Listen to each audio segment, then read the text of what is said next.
Hello students, कल हमने chapter first plant life पढ़ रहे थे, जिसमें हमने प्लांट के सेक्सुअल रिप्रोडक्शन मोड के बारे में पढ़ा था। सेक्सुअल मोड में क्या होता है कि प्लांट जो है वो अपने सीड्स के थ्रू रिप्रोडक्शन करते हैं। उसमें हमने पढ़ा था जर्मिनेशन के बारे में। जर्मिनेशन यानी अंकुरन। जर्मिनेशन एक ऐसा प्रोसेस है जिसके द्वारा सीड एक प्लांट के रूप में चेंज होता है। हम आगे पढ़ते हैं क्या क्या कंडीशंस होते हैं जर्मिनेशन के।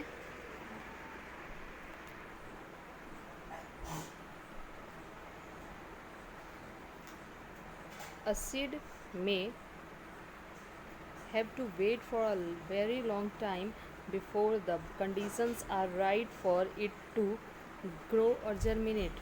एक सीड को एक लंबे समय तक वेट करना पड़ सकता है जब तक कि वो जर्मिनेट ना हो जाए। उसे अपने जर्मिनेशन के लिए एक लंबे समय तक वेट करना पड़ता है। It's most important need are air, water and warmth. इसके सबसे जो महत्वपूर्ण कारक हैं जो कि इसे जर्मिनेट होने में हेल्प करते हैं वो है air, water and warmth. Air means हवा, वाटर जल, वार्मथ मतलब टेम्परेचर जो कि उसके अनुकूलित हो। When it gets the right amount all this things it germinate. जब एक सीड को ये सारे उसकी ज़रूरत की चीज़ें प्रॉपर अमाउंट में, राइट अमाउंट में मिलती है तो वह जर्मिनेट करता है। आगे हम पढ़ते हैं कि एयर, वाटर और वार्मथ की क्यों ज़रूरत पड़ती है उसे। A seed need air because it requires oxygen for breathing. Seed को हवा की ज़रूरत इसलिए होती है ताकि वो ऑक्सीजन को इनहेल कर सके, ब्रीदिंग प्रोसेस कर सके, सांस लेने की प्रक्रिया कर सके। आप सब जानते हैं जितने भी लिविंग बींग्स होते हैं, animal, insect, bird and human beings, हमें सांस लेने के लिए ऑक्सीजन एयर नेसेसरी होता है। Second, a seed need water to soften it seed coat. Seed को अपने सीड कोट को सॉफ्ट बनाने के लिए वाटर की ज़रूरत पड़ती है। कल आपको मैंने बताया था सीड कोट क्या होता है। किसी भी सीड का ऊपरी लेयर सीड कोट कहलाता है। Water also changes the food store in the seed leaf into a soluble form for the use of the baby plant.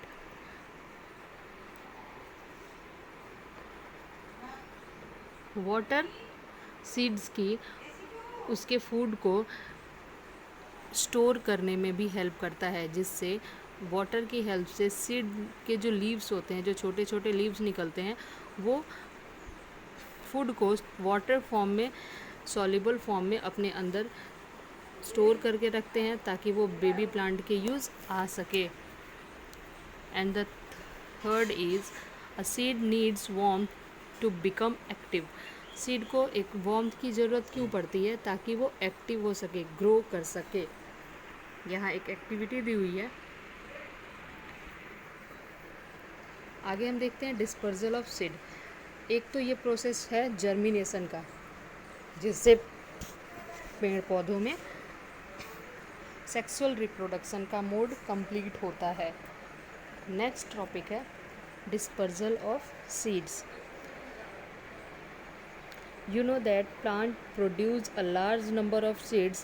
If all of them would fall under the mother plant, they would not get enough space, light, water and food to grow well.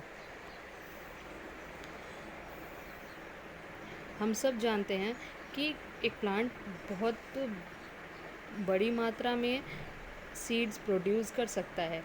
कुछ plants single seeds देते हैं और कुछ के plant के fruit में one और many seeds होते हैं। अगर उसमें से सबके सब मदर प्लांट के नीचे गिर जाए, अगर हम बात करें एक पपाया का ट्री है, पपाया ट्री के में जो फ्रूट बियर हुआ है, पपाया बियर हुआ है, उसमें बहुत सारे सीड्स होंगे। अगर सोचिए कि क्या होगा कि सारे के सारे सीड अपने मदर प्लांट के नीचे ही गिर जाएं, यानी कि सारे सीड्स उस पपाया के ट्री के नीचे ही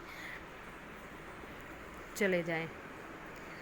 दे would not get enough space, light, water and food to grow well. तो उस कंडीशन में क्या होगा, उन्हें प्रॉपर ना स्पेस मिलेगा, ना प्रॉपर लाइट मिलेगी, यानी प्रॉपर सनलाइट भी नहीं मिलेगा, वाटर भी नहीं मिलेगा और प्रॉपर फूड भी नहीं मिलेगा ताकि वो बढ़ सके। आपने देखा होगा कभी भी बड़े पेड़ के नीचे कोई छोटा पेड़ नहीं ग्रोथ कर पाता है, क्योंकि बड़े पेड़ के होने के वजह से उसे सनलाइट नहीं मिल पाती है, सनलाइट नहीं मिल पाता है, उसे प्रॉपर स्पेस नहीं मिलता है, प्रॉपर वाटर, फूड, जो उसकी नेसेसरी चीज़ें होती हैं वो नहीं मिल पाती हैं, जिसके वजह से वो वेल ग्रोथ नहीं कर पाता है। It is therefore necessary for seeds to be scattered far and wide so that they may get enough space, light and water। तो इसलिए ये बहुत ज़्यादा ज़रूरी है कि सीड्स को प्रॉपर स्पेस मिल सके, प्रॉपर वाटर, एयर मिल सके, ताकि वो अच्छी तरीके से ग्रोथ कर पाएँ।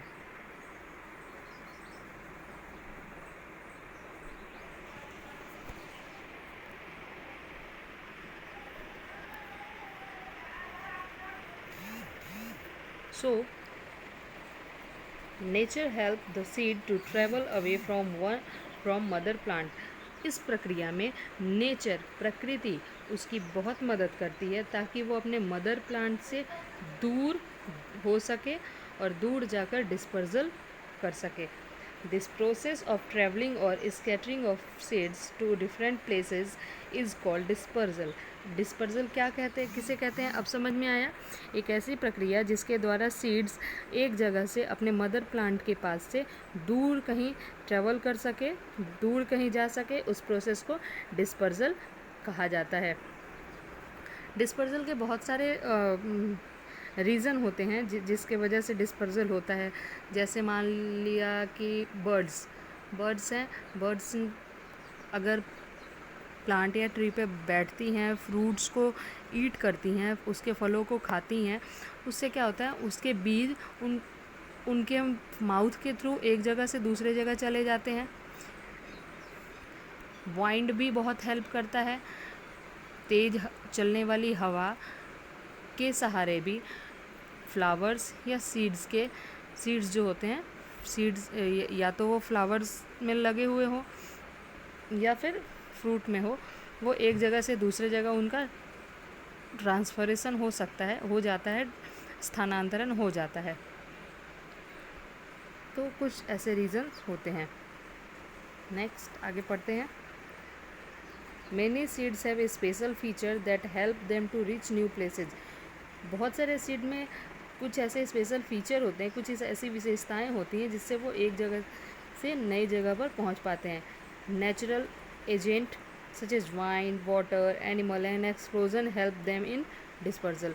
और नेचर, जैसे आपने पहले लाइन में पढ़ा कि नेचर इनमें इनकी बहुत हेल्प करता है। तो नेचर कैसे हेल्प करता है, तो कुछ नेचुरल एजेंट होते हैं, उन एजेंट के थ्रू वो एक जगह से दूसरे जगह पहुंचाए जाते हैं। वो एजेंट क्या हैं, वाइंड, हवा, water, animal explosions etceteras. Let us learn the role of this natural agent in the dispersal of seed. आगे हम पढ़ेंगे कि ये जो नेचुरल एजेंट हैं वो किस तरह से अपनी भूमिका निभाते हैं सीड्स के डिस्पर्जल होने में। Wind, seeds of plants such as orchid, madar, cotton, dandelion and maple are dispersed by wind। These seeds have wings or hair that help them float in the air। They are also very light, so wind carry them easily from one place to another। Wind, हवा किस तरीके से मदद करता है। कुछ plant, कुछ tree के सीड्स जैसे मदार के, कॉटन का, ऑर्चिड का या मैपल के जो सीड्स होते हैं वो बहुत ज़्यादा लाइट होते हैं, यानी बहुत ज़्यादा हल्के होते हैं। उनमें विंग्स होता है, बर्ड्स की तरह विंग्स नहीं होता है। आपने देखा होगा कपास का जो बीज होता है उसमें रोए रोए जैसे लगे रहते हैं, तो वो उनके विंग्स होते हैं। उन विंग्स के थ्रू वो जब वाइंड बहुत तेज़ी से जब हवा चलती है तो वो एक जगह से दूसरी जगह उड़कर पहुंच जाते हैं और वहाँ पे वो जर्मिनेशन का प्रोसेस कंप्लीट करते हैं। आगे हम पढ़ते हैं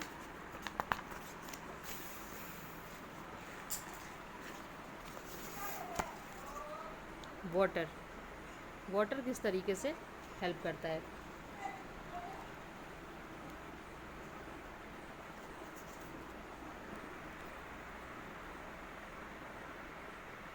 Seeds and fruits of some plant like lotus and coconut are dispersed by water.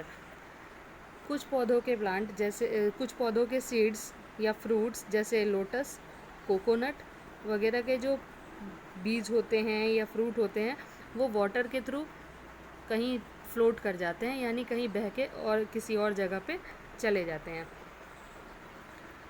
These seeds and fruit have special feature that help them float in water. इनमें स्पेशल फीचर होता है, कुछ मुख्य विशेषताएं होती हैं जिसके थ्रू वो वाटर में फ्लोट कर पाते हैं, वाटर में बह जाते हैं, तैर पाते हैं। For example lotus fruits is spongy. Lotus का जो फ्रूट होता है, आपने देखा होगा कमल या जलकुंभी का जो फ्लावर होता है उसका जो बीज होता है वो बहुत ज़्यादा स्पॉन्गी होता है, स्पंजी होता है। The coconut fruit has a fibre wall that help it to float. और जो कोकोनट के फ्रूट होते हैं, नारियल के जो फूल होते हैं, उनका जो ऊपरी लेयर होता है, ऊपरी वॉल होता है जो वो बहुत ज़्यादा फाइबरस होता है, जिसके वजह से वो आसानी से पानी में तैर पाता है। It can float and travel thousands of kilometre in the sea without getting destroy. इनके सीड्स ऐसे होते हैं कि वो समुद्र में भी हजारों किलोमीटर तक तैर सकते हैं बगैर बर्बाद हुए, बगैर डिस्ट्रॉय हुए। जैसे यहाँ पे इस पिक्चर में आप देख रहे हैं कि किस तरीके से ये लोटस है, लोटस का फ्लावर है, कोकोनट का फाइब्रस कोट आप देख रहे हैं, कॉटन के सीड्स देख रहे हैं। नेक्स्ट है एनिमल्स। एनिमल्स अभी हमने पढ़ा कि एनिमल भी इस चीज़ के लिए रिस्पॉन्सिबल होते हैं, तो हम जानेंगे कि एनिमल किस तरीके से इसमें हेल्प करते हैं।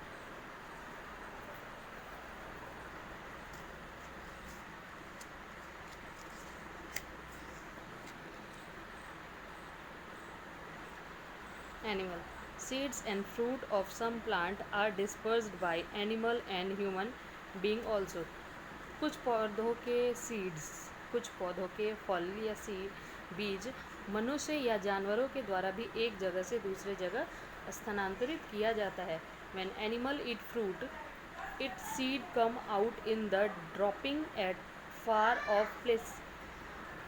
अगर मान लीजिए कोई जानवर कोई फल खाता है तो क्या वो ज़रूरी है कि वो अपने उस फल के मदर प्लांट के पास ही खाएगा?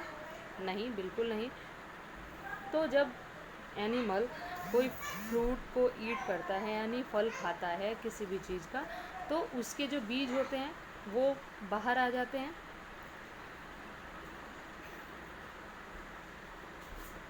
अब वो बाहर आने की प्रक्रिया चाहे उसके माउथ से गिरकर हो या फिर आफ्टर डाइजेशन के प्रोसेस से फैगस के रूप में बाहर आने की प्रोसेस से हो। Human being also eat fruit like mangoes, apples, oranges and throw away their seeds here and there.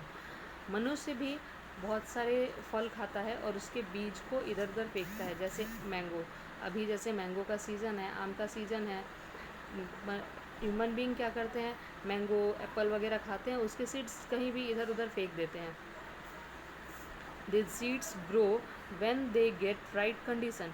और जब उन सीड्स को राइट कंडीशन मिलता है, राइट कंडीशन क्या क्या, air, proper water, proper warmth and proper soil, ये मिलने के बाद वो ग्रो करते हैं।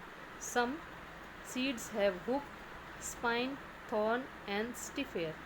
कुछ सीड्स में हुक होते हैं, नुकीला होता है, किसी में कांटे होते हैं, किसी में हेयर होते हैं। They cling in the fur of animals, beings of birds और cloth of human being and reach far of places. और ये क्या होते हैं, ये एनिमल्स के शरीर के फर में लग के या बर्ड्स के विंग्स में लग के या फिर हमारे आपके कपड़ों में लग के एक जगह से दूसरी जगह हो जाता है। आपने एक बीज देखा होगा, उसके बीज में बहुत सारे कांटे लगे होते हैं। अगर कपड़ों में वो लग जाए तो छूटता नहीं है जल्दी। काऊ वगैरह के एनिमल्स के पूंछ में लग जाता है वो, तो वो ऐसे कुछ सीड्स होते हैं जो कि इस तरीके से भी एक जगह से दूसरी जगह डिस्पर्स्ड होते हैं। And last is explosion. Fruit such as peas, ladyfinger, balsam and pansy burst open when they become dry। कुछ फ्रूट्स होते हैं जो कि सूखने के बाद फूट जाते हैं, जैसे पीज, मटर, लेडी फिंगर, भिंडी। तो इन सब के क्या होता है कि जो फ्रूट होते हैं वो जब बहुत ज़्यादा मैच्योर हो जाते हैं, बहुत ज़्यादा पक जाते हैं, तो वो ब्रस्ट हो जाते हैं, फूट जाते हैं। Their seeds are throw away several metres with a great force from the mother plant. अब ये क्या होता है कि हवा के थ्रू या फिर जानवरों के इधर उधर करने से, किसी भी कारण से ये सीड्स अपने मदर प्लांट से कुछ दूर तक चले जाते हैं और वो इस तरीके से भी डिस्पर्स होते हैं। जैसे कि एक तरबूज की बात की जाए, तरबूज खरबूज की खेती नदी के किनारे की जाती है, बलुई ज़मीन पर की जाती है। अब वो क्या होता है कि अगर वो पानी में, नदी में चला गया, नदी में बह जाता है, तो एक लंबे समय के बाद जब वो प्रॉपर मैच्योर हो जाता है या फिर किसी भी चीज़ से टकरा के फूट जाता है, फूटने के बाद अगर उसके सीड्स किनारे पे आ जाते हैं एट एनी रीज़न, तो वो भी एक समय में जब उन्हें राइट कंडीशन मिलता है तो वो भी ग्रो कर जाते हैं। आप इस पिक्चर के थ्रू देख सकते हैं।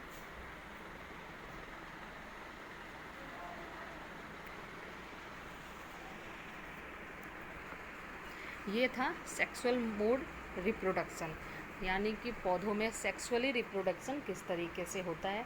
नेक्स्ट वीडियो में हम जानेंगे कि असेक्सुअल मोड क्या होता है, असेक्सुअल रिप्रोडक्शन प्लांट्स में किस तरीके से होते हैं।